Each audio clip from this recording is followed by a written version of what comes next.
His mercies are new every morning, and great is his faithfulness. His blood continues to wash us clean of sin, and he gives us the opportunity to get up again, and he's transforming us to be like Jesus. But in that,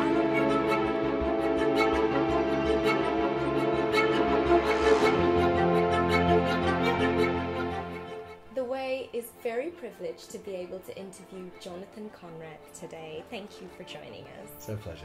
Jonathan, you've had over 25 years experience in ministry, and in that time you've seen over 200,000 people come to Christ, and you instigated that as well, which is phenomenal.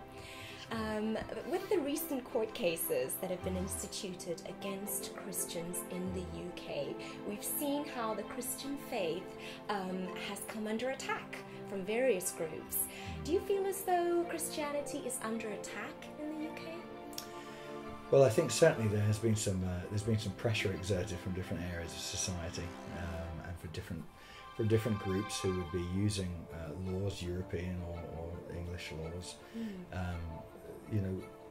claiming to be harassed or something of that nature by Christians, offering to pray for somebody or sharing their faith, or either in the work situation or on the streets or somewhere else. And so there's no doubt about it. There definitely is a bit more pressure around than there used to be. So I think that's a fair reality. Yeah. So what obstacles do you think Christians are facing today? Well, I think it's clear that in one sense the message of the gospel hasn't changed, and we need to be going out and sharing Jesus anyway, because Jesus tells us to do that. Yes, absolutely. However, inevitably we have to face the fact that there may be a greater cost than what there used to be, in the sense that some people are quite willing to start legal proceedings against us.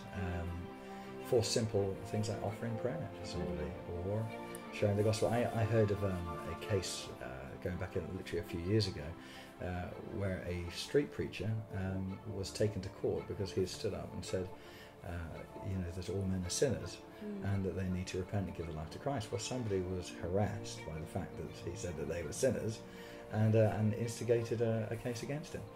And of course the thing was refuted. He didn't end up going to prison. I don't think he even got a fine in the end. But nonetheless, it does tell us the reality of what's happening out there in some quarters. So a bit worrying. We're moving into troubled times a little bit, I think, which is a bit worrying. Now we've seen how Christianity was outlawed in China, and all of the obstacles that they faced as a persecuted church. But in light of all of this, the church actually blossomed. It grew in the face of persecution.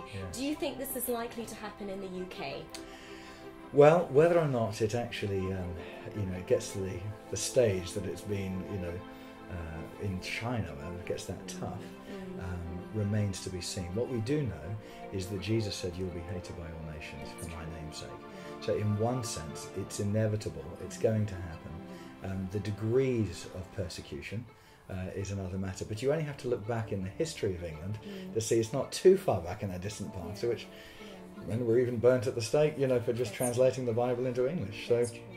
So nationally in our history, we do have a history of men having to take a stand for Christ. And in many senses, we are returning even to the kind of biblical context where they went out into a world that was, that was standing contrary to the gospel, and yet they knew that to follow Jesus meant that they had to be willing to pay the ultimate sacrifice, and they would just go for it anyhow. They would do it anyway. They would, and certainly the Chinese church has discovered that what happens is that when they're under pressure, actually, the gold comes to the surface, so to speak. It really does sort out, if you like, the men from the boys. It becomes something in which those who are not really following Jesus with all their heart, but it's kind of comfortable Christianity. They, of course, don't want to be involved in that, But those who really want to nail the colours to the mast and say, well, as Jesus said, if anyone wants to follow me, let him deny himself, take up his cross and follow me. They're willing to embrace that. And then you get fiery New Testament Christianity that really impacts the world. Then you get revival, which is and you get great. revival. You do. Get revival. So that's exciting. Hopefully we'll see that. So our rights are slowly being taken away from us. We're seeing how Christianity is being prejudiced. What do you think the Christian's response should be to this? What do you think our response should be to government? I think the reality is the Bible teaches us about a Christian's response to civil government.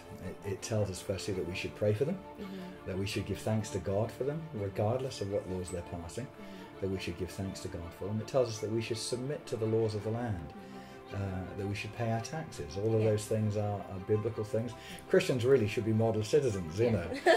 However, the reality is that all authority is given by God. And so no one on this earth actually has inherent authority. It's delegated authority.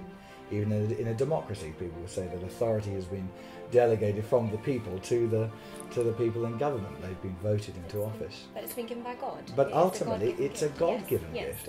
And so because of that, you know, we do sometimes come across this situation, as they did in the book of Acts, where government were, you know, there were times when they were insisting that the people didn't preach Jesus, that they were trying to step upon their own freedoms to proclaim Christ.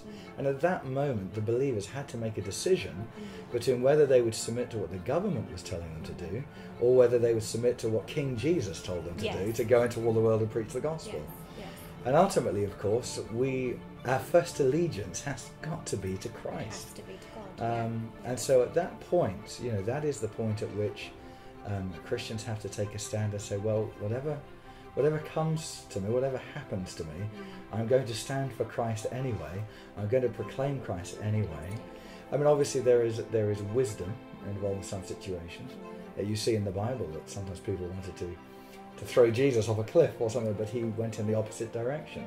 But when he knew it was his time, he set his face like flint to the cross. And so I think that there is a wisdom involved. We do need to be wise as serpents and innocent as doves. Sometimes in the workplace, we need to just respect the fact that we're in the workplace and be the best employees we can be. And, you know, and there is all of that to take into consideration. But nonetheless, when push comes to shove, we do have a commission that is part of Christian faith and what it means to be a Christian, and that is also that we will go and communicate Jesus to the whole world. Thank you. Do you think that we should be more radical as Christians and less fearful? I know that you've answered that a little bit in being bold and courageous. Sure, yeah. I think most definitely the word radical, the root word of radical, it does mean to return to the root. In today's language, we talk about it as being something that's going more to an extreme on something. But actually, that's not the original meaning of the word. It means to go to the root. And so when we talk about being radical, we're talking about Christians being like they were in the New Testament.